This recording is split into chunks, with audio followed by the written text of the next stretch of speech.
ஓம் ஸ்ரீ சாய்ராம். இந்த குபேர நாகசாயி சேனலில் இன்று நாம் ஸ்ரீ ராமநவமி அன்று நமது பிரார்த்தனை மையத்தில் நடைபெற்ற ஸ்ரீ ராமநவமி பூஜையில் ராமனை பற்றி பேசிய ஒரு சில வார்த்தைகளை உங்களுடன் பகிர்ந்து கொள்ள விரும்புகிறேன். ஜெய் சாய்ராம்.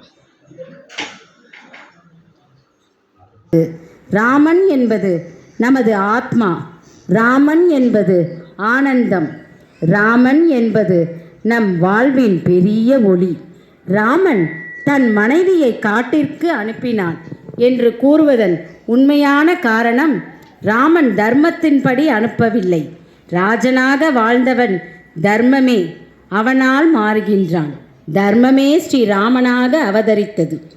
ராமன் என்றால் ஆத்மா, சீதை என்பது மாயை, லக்ஷ்மணன் என்பது மன உறுதி, தன்னம்பிக்கை என்பது அனுமான். மன உறுதி தன்னம்பிக்கையோடும் ஆத்மாவை அடையலாம். மாயையை வணங்குவது இராமாயண தத்துவம். இதில் மூளையின் செயல்பாடு ராவணன். பொறுமை நம்பிக்கையும் நமக்கு தேவை. ஸ்ரீராமனின் முக்கிய பெரிய குணமே அனைவரிடமும் அறிவுரை கேட்பது. இந்த காலத்தில் பெரியவர்கள், தாய் தந்தையர்கள் ஏதாவது பேசும்போது அட்வைஸ் வேண்டாமே என்கிறோம்.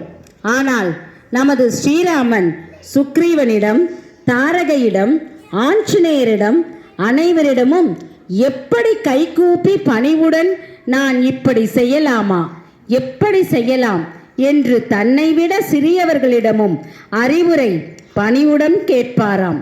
அப்பேற்பட்ட தர்மத்தின் அவதாரமான ராமனை பற்றி நினைத்தாலே ஆனந்தம்.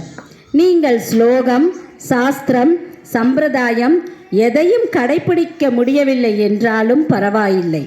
ராம ராம ராம ராம ராம ராம என்று சொன்னாலே போதும். முக்கியமான விஷயம், ராமரை பற்றி பேசும்போதும் ஆஞ்சநேயர் பரிபூரணமாக நிறைந்திருப்பார். ஏதாவது ஒரு ரூபத்தில் இங்கு அமர்ந்து கேட்டுக்கொண்டிருப்பார். எனது ராமனை பற்றி இன்னும் பேசுங்கள் என்று கேட்டுக்கொண்டே இருப்பாராம்.